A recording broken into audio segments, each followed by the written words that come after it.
2013년 10월 15일 화요일 뉴스 독립군 데일리 고발뉴스입니다. 어제 삼성과의 중앙일보가 운영하는 종편이죠. JTBC가 삼성그룹의 노조 와해 문건을 단독으로 공개했습니다. 보도까지 어려운 결정을 내린 손석희 사장에게 경의를 표합니다. 아울러 그동안 삼성 문제와 관련해서는 가장 열심히 취재해왔다는 알량한 자존심을 버리고 더욱 열심히 취재할 것을 다짐합니다. 제보도 많이 보내주시면 감사하겠습니다. 먼저 어제 보도 내용입니다. 이 문건을 최초로 입수한 심상정 정의당 의원과 잠깐 얘기 좀 나눠보겠습니다. 이런 계획이 담긴 문건이 본격적으로 나온 건 처음이라고 봐야 되겠죠? 네, 그동안에는 이제 노조 탄압 사례나 또 계열사의 노무관리 문건은 간간히 나왔습니다만은 예.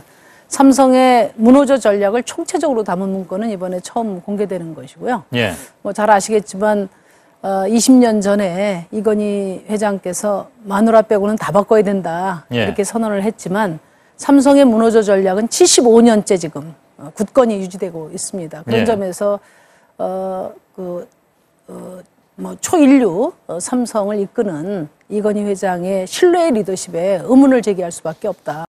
저희가 TV조선 가정부 인터뷰를 틀어주던 KBS도 아니고요. 남의 집 특종을 전해드린 데는 그만한 이유가 사실 있습니다. 막상 JTBC가 단독 보도를 했음에도 광고주인 삼성의 눈치를 보는 대부분의 언론들이 기사를 받지 않고 있기 때문입니다. 노조 와해 문건이 일부 실행이 된 것으로 나타나서 검찰 수사로 옮겨갈까 우려해서 그런 건 아니겠죠? 2011년은 뭐 기실행한 거니까 예. 법적 책임이 따르는 것이고요. 예. 12년도 거는 이제 우리나라 현행법 중에서 모의나 계획만 가지고 처벌할 수 있는 건 국가보안법밖에 없습니다. 예. 그렇지만 아까도 보도된 것처럼 알바끼 노조나 예. 또 삼성 에버랜드 노조 설립 과정 같은 경우는 부당노동행위에 대해서 검찰이 무혐의 처분을 하거나 또는 지금 재판 과정에 있습니다. 그래서 이 부분은 진행 중이기 때문에 예. 철저한 재수사가 필요하다. 공개된 문건에 의해서 파문이 분명히 있을 텐데요.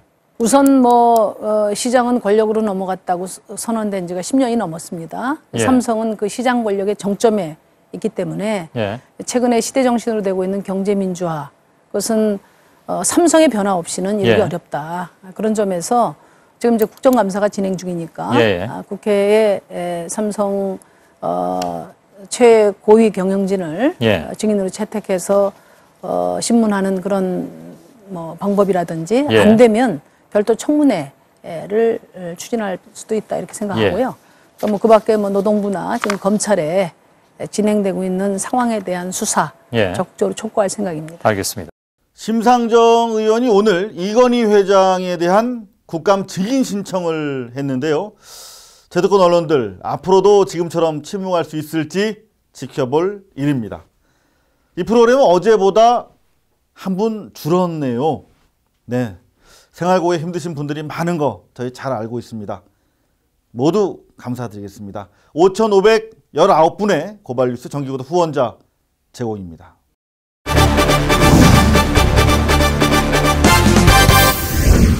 흉년입니다. 모두 다 힘들다 보니까 광고 장사를 해야 하는 언론사도 힘듭니다. 하지만 아무리 흉년이 들어도 팔아먹어서는 안 되는 게 있죠. 바로 이듬해 파종할 벽시가 그렇습니다. 언론사가 힘들다고 기사를 내다 팔아서는 안 된다는 얘기죠. 배고프다고 독자의 신뢰를 팔아먹어서는 안 될 텐데요. 하지만 민주당 백이훈 의원실이 공개한 자료에 따르면 그런 일이 실제 일어나고 있었습니다. 보수 매체건 진보 매체건 돈이 되는 일에는 한통속이었던 것으로 나타났습니다. 농협 직거래 매장이 농산물 유통 구조의 개혁을 이뤘다. 직매장 사진이 커다랗게 박힌 동아일보의 기획기사입니다. 생산자와 소비자가 윈윈이라는 내용으로 농협 직매장을 적극적으로 홍보하고 있습니다. 기사가 나가고 10여일 뒤 동아일보는 농협에 무려 1억 1천만 원짜리 세금 계산서를 발행합니다. 기사 대가로 돈을 받은 것입니다. 이런 식으로 동아일보는 지난해부터 지금까지 모두 7건의 기획기사를 해주고 4억 6천여만 원을 받은 것으로 나타났습니다. 그 다음이 연합뉴스. 정부의 세금 지원을 받는 국가기관 통신사임에도 2건의 기획기사에 1억 1천만 원을 받습니다. 부자 그룹인 삼성가의 중앙일보도 7건에 모두 3억 4천여만 원을 받은 것으로 나타났습니다. 농협은 특히 2012년 12월 17일에는 2,700여만 원을 협찬금으로 지급한 것으로 되어 있는데요. 이는 농협이 협찬과 기획기사를 분명히 나눠서 진행했음을 보여주는 증거입니다. 돈이 되는데 조선도 빠질 수 없겠죠. 지난해부터 지금까지 불과 4건을 써주고 무려 5억 1천만 원을 받았습니다. 더구나 올해 4월에는 3억 원에 달하는 별도의 협찬을 받은 것으로 되어 있습니다. 이번 국정감사를 준비하는 도중에 확인한 것은 이 농협이 거대 보수 언론에 집중적으로 홍보비를 집행했다는 사실이었습니다. 네. 아까 말씀드린 몇몇 언론들은 아주 미미하고 이른바 말하는 거대 보수 언론에 집행이 대부분이 됐다는 거죠. 실제로 특정 보수 어느 언론사의 경우 그 협찬을 통해서 10억 원을 요구도 했고요.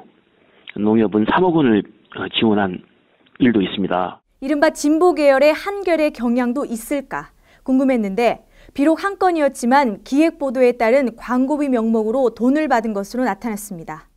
농협이 출하 농산물 절반을 책임 판매한다는 발표 기사를 크게 써준 것인데요. 지난해 9월 한겨레에 실렸습니다. 첫 줄에 농협 중앙회장의 억대 성과급이 폐지된다는 홍보성 내용이 눈에 띕니다. 이 기사가 나가고 농협은 1,250만 원을 한겨레에 송금합니다. 모두 3차례 기획보도에 농협은 모두 3,500만 원을 지급했습니다. 크리스마스였죠. 지난해 12월 25일 경향신문에 실린 훈훈한 기사입니다. 뜬금없는 최연병 농협 중앙회장과의 인터뷰.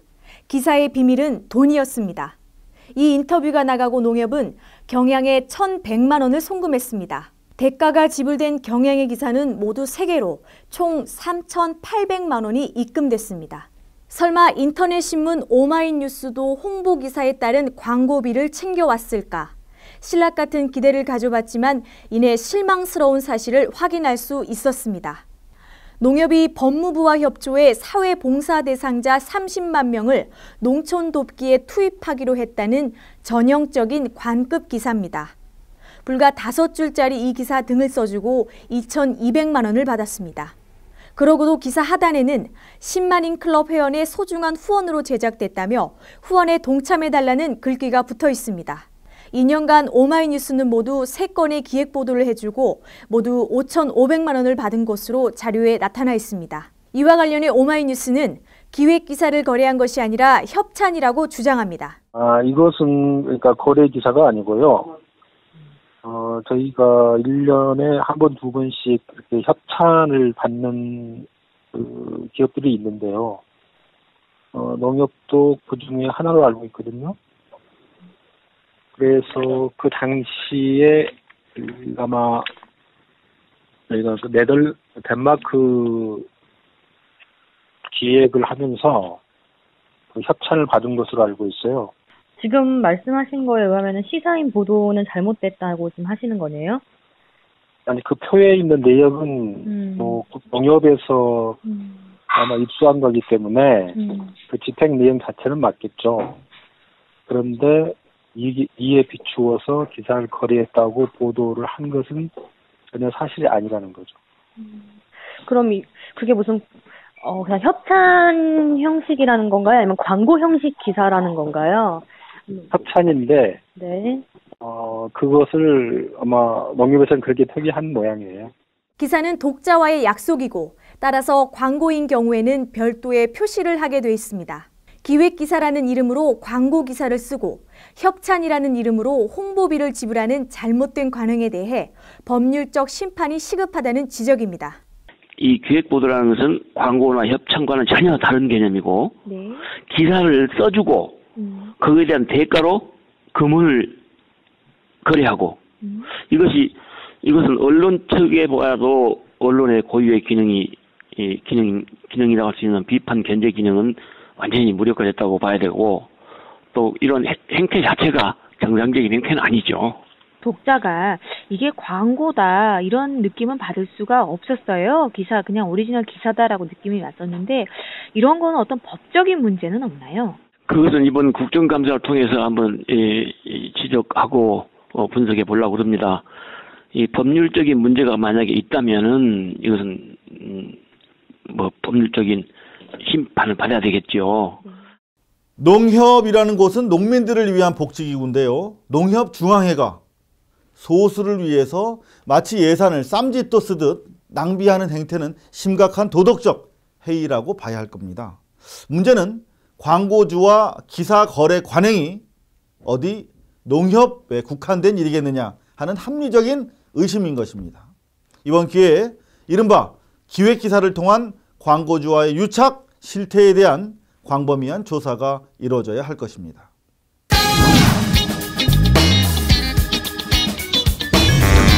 지난 일요일이었죠. 10월 13일 MBC 2580은 삼성이 PC 수리 과정에 중고 부품을 마치 새 것인 양 속여 팔았다 하는 보도를 냈는데요.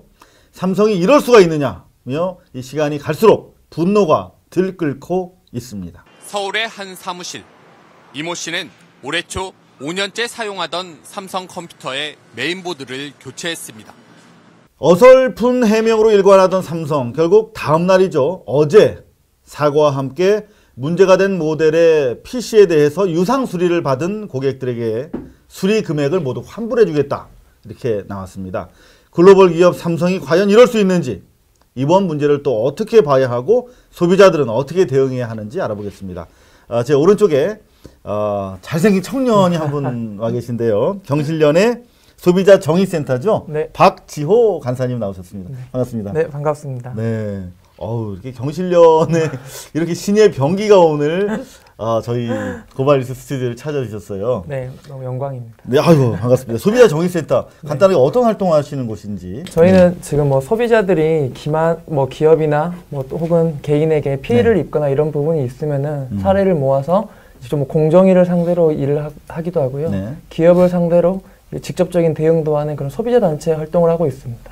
딱이네요. 바로 네. 이런 문제 맞습니다. 잘 만났습니다. 네. 자, 사실 이 보도 이번엔 PC에 대해서 중고 부품을 마치 새 것인 양 속여 팔았다는 것인데 10년 전에 MBC 뉴스데스크에서 이런 보도가 한번 나간 적이 있었는데 혹시 기억하시는지요? 네, 기억하고 있습니다. 어느 기자가 했는지 아세요? 제 왼쪽에 계시는 잠시 우리 기억을 되살리기 위해서 당시의 보도를 저희가 고발뉴스에서 다시 새롭게 만들어 놓은 간단한 영상이 있는데 함께 보시고 돌아오겠습니다. 삼성전자가 휴대전화 고장 수리 등 애프터 서비스를 할 때 소비자 몰래 재생 부품을 사용해 폭리를 취하고 있는 것으로 드러났습니다. 그 실태를 이상호 기자가 집중 취재했습니다. 핸드폰 부품을 새 걸로 교체하면 기존의 부품은 어떻게 처리될까요? 당시 저희 취재팀은 새 부품으로 대체되고 남겨지는 고객의 기존 부품들이 어디로 가는지 추적해봤습니다. 삼성전자의 한 서비스 센터입니다. 영업이 끝나자 직원들이 핸드폰 중고 부품을 자재실로 옮깁니다. 회수된 중고 부품들은 별도의 바코드가 부착되고 이튿날 아침 삼성전자 트럭이 와서 이 부품들을 수거해 갑니다. 프레이스합니다. 그게 해수가 안 되면 그 사람은 엔지니어한테 다 100% 변상을 해요. 고객의 공짜 부품을 혹시 흘리기라도 하면 멀쩡한 삼성전자 서비스 수리 요원에게 대신 변상을 시킨다는 얘기인데요. 이 수리 요원들에게 무슨 죄가 있길래 변상까지 해줘야 하는 것일까요? 취재팀은 계속해서 중고 부품들을 추적했습니다. 트럭 안에는 다른 서비스 센터에서 수거해온 중고 부품들이 꽉 차 있습니다. 이 트럭을 따라가자 경기도 수원에 있는 삼성전자 공장으로 들어갑니다. 이렇게 전국에서 모아진 중고 부품들은 바로 이곳 삼성전자 수원 공장 안에 있는 재생 공장으로 넘겨집니다. 재생 공장에서 간단한 재생 과정을 거친 부품들을 삼성전자 서비스는 새 부품으로 속여서 판매해 왔습니다. 재생 부품은 중고 부품을 뜻하는 리페어드의 첫 자를 따서 R급 부품이라고 불렸는데요. 삼성전자 서비스는 이 R급 부품을 마치 새 부품인 것처럼 고객에게 고가에 팔아왔습니다. 그런데 R급 부품은 고장이 잘 나고 소비자들의 불만이 높기 때문에 현장의 수리 요원들이 판매하기를 꺼려합니다. 하지만 삼성전자 서비스 측은 대부분 수리 요원들이 신분이 불안한 도급 직원이라는 점을 악용해서 강제로 판매를 떠넘겨온 것으로 드러났습니다. 시적질에 문제 있어요. 그거를 이제 평가해서 그냥 뭐 얄짤로 자르고 다른 사람한테 주든지 아니면 송폐합을 하든지. 고객 핸드폰의 중고 부품을 돈 한 푼 안 내고 수거한 뒤에 간단한 수리 과정만을 거치면 수십만 원짜리 새로운 제품으로 둔갑합니다. 제조 공정에 비용이 없으니까 원가가 제로입니다. 100% 남는 장사인 셈이죠.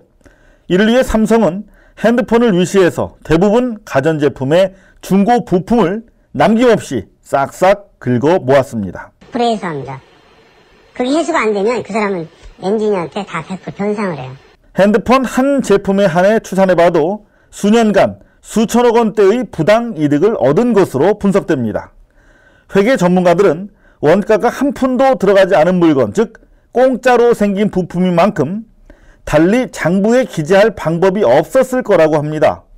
장부에 기재되지 않은 수익은 비자금 형태로 어딘가에 차곡차곡 적립되어 왔을 거라는 얘기입니다. 한국을 대표하는 대기업이 원가를 거의 들이지 않고 반강제적으로 고장난 부품을 회수해서 폭리를 취한다는 것은 일단 도덕적으로 옳지 않고요. 법적으로도 문제가 있다고 봅니다. 보도 직후 삼성이 신속하게 사과 성명까지 발표했지만 MBC는 추가 리포트 보도를 막았습니다. 결국 삼성전자의 비자금 조성 의혹을 본격적으로 제기할 기회가 막혀버린 것입니다. 네, 10년 전 보도를 다시 정리를 해봤는데 기억나세요? 네, 기억납니다. 네, 저 당시도 엄청 났었어요. 인터넷에서 네티즌들 반응이. 네, 근데 10년 전이라 지금같이 SNS는 없었지만 네. 요즘 저런 보도가 나왔으면 더 크게 이렇게 반향이 있었을 텐데. 네, 저도 그렇게 생각하고 있습니다. 소비자들이 요즘에는 자기들의 권리나 이런 것들을 찾기 위해 직접적으로 목소리를 내는 경우가 많기 때문에요. SNS를 통해서든 어떠한 방식으로든 더 큰 문제 반향이 있었다고 생각합니다. 네, 좋습니다. 그래서 저희가 그 당시 보도라든가 그리고 우리 박지호 간사님과의 사전 토론을 통해서 한 3가지 정도의 사실을 네. 우리 사실을 통해서 한번 확인해보자 이렇게 네. 이야기가 됐지요. 네. 첫 번째 사실입니다. 중고부품 사기 행각, 컴퓨터 PC만이 아니다 하는 사실이고요. 네. 두 번째는 중고부품 사기 판매는 비자금 조성을 위한 것이다. 이 부분에 대해서 한번 토론해 보겠습니다. 네. 마지막으로 삼성전자에게 한국 소비자는 봉이다. 네. 이렇게 3가지 사실인데 네. 한번 확인을 함께 해보죠. 네, 네. 첫 번째 사실 들어가겠습니다. 중고부품 사기 행각 컴퓨터만이 아니다. 맞지요? 네, 맞습니다. 네, 지난번 저희가 핸드폰이 에 대해서 범죄 행위가 저질러졌는데 마찬가지로 네. PC도 그렇고 다른 제품들에 대해서 더 이런 피해 사례가 있지 않습니까? 뭐 지금 현재 피해 사실이 이렇게 드러난 건 없지만요. 네. 뭐 추후에 또 말씀을 드리게 되겠지만 네. 휴대폰이나 PC뿐만 아니라 전자기기라면은 아마 대부분 이런 방법을 이용하려고 기업들은 생각을 하고 있을 거고 실제 상용이 되고 있을 거라고 저희는 생각하고 있습니다. 네.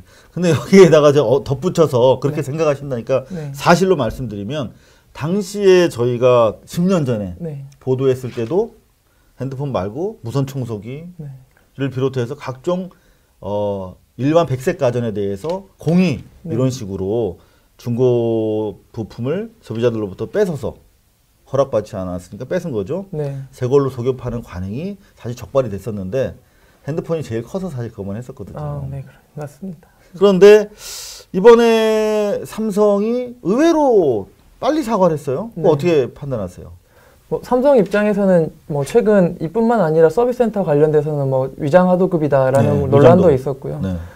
위장 도급 맞습니다. 네, 위장 도급 관련된 논란도 계속 있었고 서비스 센터 관련된 불만들이 가장 많이 접수되는 것도 그곳이고 또 피해가 많이 발생하는 것도 오히려 판매서보다는 서비스 센터에서 훨씬 더 많이 발생을 그렇죠. 하고 있거든요.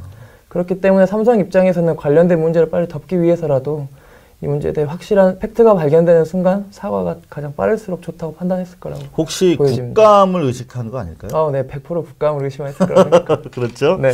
네. 사실 재미있는 게 네. 삼성이 이런 일이 발생하면 거의 인정 안 하거든요. 네, 그렇죠. 그런데 이번에 인정한 거 보면 PC에 대해서만 네. 그리고 해당 기간 안에 유상 수리된 PC에 대해서만 수리비를 환불해주겠다 이렇게 제한적으로 인정을 하고 있는데 이거 어떻게 보세요? 지금 다른 전 제품들 그리고 수십 년에 걸쳐서 이루어졌을 텐데 그 부분에 대해서는 어떻게 대처를 해야 되겠어요? 방금 기자님께서 지적해 주신 게 가장 정확하다고 생각합니다. 지금 문제가 된 PC의 기종은 이미 단종된 기종이고 과거에 많이 팔렸다고 하더라도 이미 그 제품을 AS를 받지 않고 처분한 사람들도 있을 거고요. 삼성이 판단했을 때는 이 관련된 피해자가 크지 않을 거라고 판단을 했을 겁니다. 그렇게 된다면은 이미 A급 제품이라고 속여 팔아서 얻어들인 이익 이런 것들을 충분히 그 사람들을 보상으로 메울 수 있다고 생각을 했기 때문에 즉각적인 사과와 보상 결정을 내린 거라고 생각이 됩니다. 네. 정말 말씀이 사실이라면 전 사실이라고 저도 믿습니다만은 대단한 꼼수 아닙니까? 삼성전자. 맞습니다. 자, 그런데 좋습니다. 이거는 저희가 보도가 이미 나갔고 이번에 걸쳐서 또 확인이 재차 됐으니까 첫 번째 중고 부품 사기 행각은 컴퓨터만이 아니다라고 하는 것은 사실로 확인이 된 걸로 그렇게 판단하겠습니다. 두 번째 사실 우리 박지호 간사랑 약간의 의견 충돌이 있었는데 중고 부품 사기 판매는 비자금 조성을 위한 것이다. 이런 내용이에요. 네. 어떻게 보세요? 저는 사실로 보는데. 저는 마음속으로는 사실이라고 믿고 있는데 지금 그냥 지금 나온 사실로만 본다면은 명확한 사실로는 좀 보기 어렵다고 생각이 됩니다. 하지만 좋습니다. 왜 사실이라고 마음속으로 판단을 하냐면요. 삼성의 전력이 있기 때문입니다. 전력이라뇨? 네. 정가? 네, 맞습니다. 정가가 있는 거죠. 비자금 정가 있지, 맞아. 그 과거 김영철 변호사가 밝혔듯이 그때 비자금 조성 방법이 드러났잖아요. 삼성물산을 통해서 그 계열사에게 비싼 가격에 팔고 그 남은 금액을 비자금으로 조성을 한다는 그 정가가 있기 때문에 그런 합리적인 의심이 드는 거죠. 합리적인 의심에 약간의 설명을 덧붙이자면 저기 좀 전에 방송에서 나갔습니다만 윤정훈 회계사에 따르면 고객들이 사용하시던 중고 부품을 돈을 안 받고 사실상 뺏은 거 아닙니까? 맞습니다. 그거를 장부에 기재할 수 있는 방법이 없다는 거지요. 달리 훔친 거를 어떻게 장부에 기재하겠습니까? 그러니까 어떤 식으로든 거기서 이중 장부 또는 다른 허위 장부를 통해서 그만큼 차액 공짜로 들어온 거를 수리비 약간 덧붙여서 새 걸로 팔았기 때문에 그 차액만큼 수십 년 동안 수십 가지 종류의 백색 가전에 대해서 최소한 수천조에 이르는 비자금을 조성했을 것이다 라고 윤정훈 변호사도 당시 주장을 했었는데요.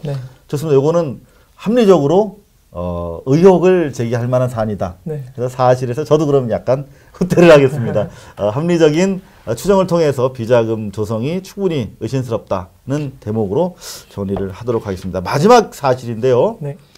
삼성전자에게 한국 소비자는 동의다. 이거는 사실이라고 봐야겠죠? 네, 이거 명백한 사실입니다. 네, 어째서 사실인지 좀 설명을 해주세요. 네, 우선 당장 드러난 가격만 봐도요. 대한민국에서 판매되는 삼성 휴대폰 가격이 세계에서 2위로 비싼. 2위요? 네. 1위는 어느 나라예요? 일본입니다. 일본. 네, 근데 각국마다 휴대폰 유통 구조나 이런 것들 때문에 통신비 정책 때문에 약간씩 변화되는 건 당연한데요. 대한민국은 그게 정책과 정확하게 연결되어 있고 또 유통 구조가 엉망이기 때문에 이런 것들이 당연히 원가를 가장 높게 부르고 보조금을 줘서 이걸 깎는 형태로 가고 있는 사실을 이미 다 드러나 있기 때문에요. 한국 소비자를 봉으로 보고 있는 것은 명백한 사실입니다. 이게 글로벌 기업이라고 삼성은 불리는데 만약에 외국에서 이런 사례가 발생한다 그러면 외국의 소비자는 어떻게 처리하나요? 외국에서도 이와 유사한 것들은 분명히 발생할 수 있습니다. 하지만 기업들이 무서워서 못합니다. 집단 소송제가 있기 때문입니다. 지금 제가 알고 있는 미국의 사례만 들어도요. 집단 소송제가 있어서 특히 또 초점이 피해자 구제에 맞춰져 있습니다.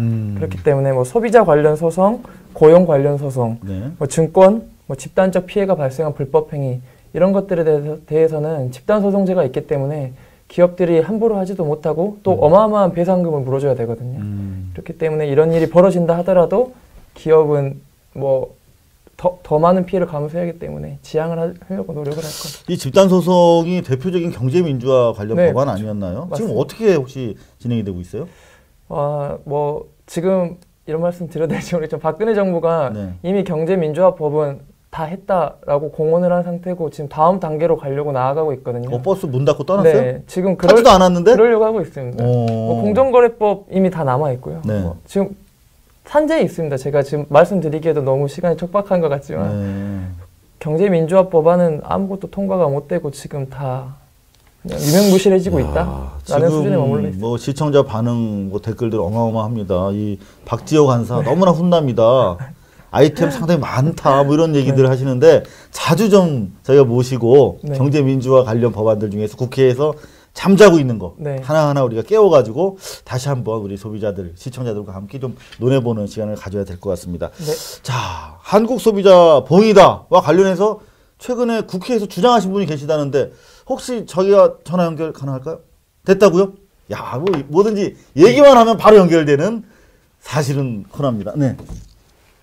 여보세요? 네, 안녕하세요. 네, 실례지만 우리 시청자들한테 자기소개 좀 부탁드립니다. 네, 저는 전라북도 남원 순창이 지역구인 무소속 강동원 의원입니다. 네, 강동원 의원님. 네. 아, 지금 뭐 국감 중에 삼성전자와 관련해서 소비자를 봉으로 하는 삼성전자에 대해서 강하게 한 대 매기셨다고 지금 보도가 나오고 있는데요. 좀 전해주시죠. 네, 어제 국감에서 제가 이 삼성 휴대폰에 대해서 좀 여러 가지 그동안에 집중적으로 분석해온 내용을 좀 공개를 했습니다. 네. 결국은 뭐냐면 지금 최근에 출시된 삼성 갤럭시 노트 3가 있지 않습니까? 네. 이것을 전부 분해를 해서 부품을 전부 원가를 조사해서 한 25만 원 수준밖에 안 돼요. 부품 원가가. 그걸 다 해보셨어요, 직접? 네, 이제 전문가를 통해서. 네, 그런데 이게 국내 출고가가 지금 106만 7천 원이거든요. 그리고 이제 더 이해가 갈 수 없는 것은 미국 출시한 게 같은 기종이 우리도 한 77만 6천 원대예요. 그러니까 한 29만 원 차이가 나는 거죠. 그러니까 부품 원가의 4배 정도가 비싼 가격으로 국내 출시하고 있으면서 미국에는 또 29만 원 정도나 싸게 출시를 하니까 우리 국민들이 봉일 수밖에 없는 거죠. 혹시 최근에 미국이 뭐 경제난 때문에 미국 사람들이 가난해서 뭐 적선하는 셈치고 그렇게 한 거 아닐까요? 말이 안 되고요. 그동안에 말이 안 된다. 원가 공개를 전혀 지금 않고 있어요. 그래서 어제도 그 삼성전자 한국 총괄 부사장 백남혁 부사장을 증인으로 출석시켜서 원가 공개를 해라 그랬더니 이게 영업 비밀이라네요. 그래서 원가 공개를 못 하겠다는 거예요. 근데 우리가 여기서 대본에 지금 알 수 있는 게 아까 말씀드린 대로 판매가가 106만 7천 원인 갤럭시 노트 3 여기에 지금 부품 원가가 25만 원이니까 결국은 81만 7천 원 부품 원가의 3배가 비싼 81만 7천 원이 결국은 영업비 내지는 이윤이라는 얘기죠. 이야, 대단하네. 이게 정말 우리 국민들이 이 통신 부담비 요즘 그 가정마다 식구마다 다 있지 않습니까? 휴대폰이. 예, 우리 강동원 의원님. 네. 이거 어떻게 해야 됩니까? 이거 뭐 말로 해서는 못 알아들을 것 같은데. 대책이 없나요? 결국은 이제 이 정부에서 이 문제를 굉장히 심각하게 검토를 해야 되는데 방송통신위원회에다가 이분들이 그 기종을 허가 받을 때 일단 원가가 얼마 정도 든다라고 하는 거 거기다가 이 판매비가 있죠. 광고 선전비를 비롯한 거기다가 적정 이윤 그래서 판매가는 어느 정도 하겠다 이것을 허가를 해주는데 이걸 공개를 안 하는 거예요. 그래서 어제 공개하도록 굉장히 미래부 장관께 촉구를 했고 이런 것들이 이제 충분히 공개가 돼야 일단 원가 공개가 돼야 그 기계의 성능이 어떤지 또 기계 속에 뭐가 들어있는지 그러니까 말이죠. 국민이 소비자이기 때문에 알 권리가 충분히 있는 거죠. 이런 것들을 그냥 정부에서도 업자편에 서서 뭔가 영업 비밀이라는 이유로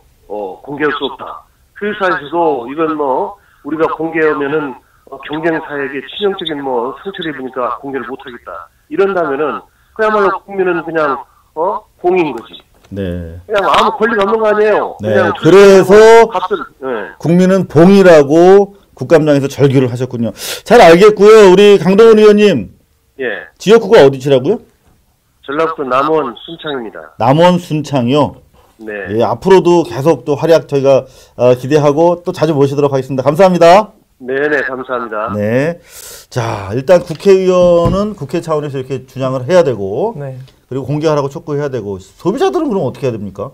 봉인인데 우리는. 소비자들도 이 방법 말고는 또 다른 방법이 별로 없습니다. 현재는 아까 말씀드린 것처럼 집단 소송제가 없기 때문에 네. 어떠한 액션을 취할 수도 없고, 그런 식으로 하면은 이 휴대폰 쓰지 말라라고 제조사에서 해버리면 소비자 입장에서는 아무것도 액션을 취할 수가 없잖아요. 그러니까 물론 정부 차원 문제이긴 하지만 분명히 돼야 될 거는 뭐 참여연대가 운동하고 있듯이 뭐 통신비 관련돼서는 원가가 조금 투명하게 공개될 필요가 있고요. 그 미래부를 비롯한 방통위가 좀 근시안적인 정책을 내놓으면 안 된다고 생각합니다. 제가 아까 의원님도 말씀해 주셨지만 29만 원 정도 차이가 난다고 했잖아요. 미국이랑. 미국이 지금 통신 정책을 어떻게 가져가고 있을지 모르겠지만 보조금 제도라는 건 없을 겁니다. 근데 우리나라는 보조금에 대해서 가이드라인이 확실하게 있거든요. 어느 정도까지는 보조금을 지급을 해줘도 된다. 근데 그 가격이 공교롭게도 27만 원입니다. 허허. 네, 그래서 제가 뭐 추측을 이건 사실이 아닙니다. 제 추측? 정책으로 봤을 때 추측입니다. 네. 이미 보조금으로 그만큼이 지급이 될 거기 때문에 출고가를 부풀려 버리는 거죠. 그러니까 70만 원에 나오면 보조금을 쥐어지면 50만 원으로 떨어지는 거잖아요. 이익이 줄어드는 건데 처음부터 보조금을 생각을 하고 출고가를 100만 원으로 내보려면은 자기의 적정 이윤이 남는 그 가격에 팔 수가 있는 거잖아요. 그렇기 때문에 출고가를 어마어마하게 부풀리는 거죠.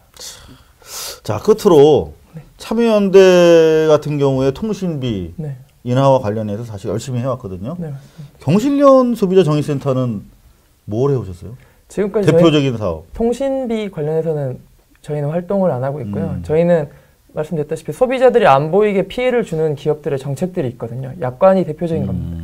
어저께 중요하죠. 네, 저희가 그 지난 똑같이 13일 날 공개가 됐는데 애플이 하드웨어 품질 보증서라는 걸 만들어서 새 제품인데 스크래치가 있어도 교환을 절대 안 해줬습니다. 그런 게 보증서에 이미 기입이 돼 있어서. 약관에 그딴 걸 써나요? 네, 맞습니다. 그래서 아이폰 5 흠집 게이트라는 게 작년에 나돌았거든요. 그거를 저희가 피해자들을 모아서 사례를 수집하고 이런 것들을 좀 정량화해서 공정위에 약관심사 청구를 넣어서요. 한 7개월 만에 이 약관을 아예 다 갈아엎었습니다. 실제로 소비자들이 겪는 서비스의 문제, 약관의 문제가 중요한데요. 경실련에서 앞으로 계속 또 활약이 기대가 됩니다. 자, 세 가지 저희 사실 다시 한번 점검해 보겠습니다. 중고 부품 사기 행각, 컴퓨터만이 아니다. 이건 사실입니다. 중고 부품 사기 판매는 비자금 조성을 위한 것이다. 거의 사실에 가까운데 약간의 추정이 있다. 강한 의심이 든다는 거고요. 삼성전자에게 한국 소비자는 함께 얘기해 볼까요? 봄이었죠. 네. 확인이 됐습니다. 자, 이렇게 모셔봤는데 간단하게 오늘 뭐 총평 한 말씀 해주시고 저희가 문을 닫아야 될 것 같습니다. 네, 뭐 고발뉴스에서 지금 어떠한 언론사도 건드리지 않고 있는 이런 문제들을 끊임없이 알려줘서 소비자들도 관련 문제를 계속 인식을 할 수 있어서 정말 좋다고 생각을 하고요. 삼성도 이러한 목소리가 분명히 계속해서 터져 나온다면 언제까지 그렇게 뭐 사후적으로 조치만 취하고 모르쇠로 일관할 수만 없다고 저희는 생각을 하고 있습니다. 그렇기 때문에 고발뉴스에서 앞으로도 계속 이러한 보도를 해주신다면 소비자들 입장에서는 더욱 도움이 될 것 같습니다. 네. 어디 써오셨어요? 아닙니다. 어떻게 말씀을 이렇게 무슨 뭐 외워서 하셨나 봐. 너무 근사하시고 여하튼 오랜만에 훈남이 스튜디오를 훈훈하게 대표해 주신 것 같습니다. 감사드립니다. 자, 달라진 데일리 고발 뉴스 인사드리고요. 감사합니다. 네, 감사합니다. 네네. 자, 달라진 데일리 고발 뉴스. 날이 추워지는데요. 이 스튜디오 안으로 들어와서 반갑다. 또 새롭게 노력하는 모습이 좋다는 등의 댓글들이 많이 올라왔더군요. 감사합니다. 오늘 설악산 첫눈이 내렸다고 합니다. 3cm 이 정도 쌓인다는데요. 첫눈 오면 데이트 하시기로 한 분들 참조하시기 바랍니다. 네. 데일리 고발 뉴스 내일 또 첫눈처럼 소중한 약속으로 찾아오겠습니다. 뉴스 독립군 데일리 고발 뉴스 2013년 10월 15일 화요일 순서 마치겠습니다. 시청해주신 여러분 감사합니다.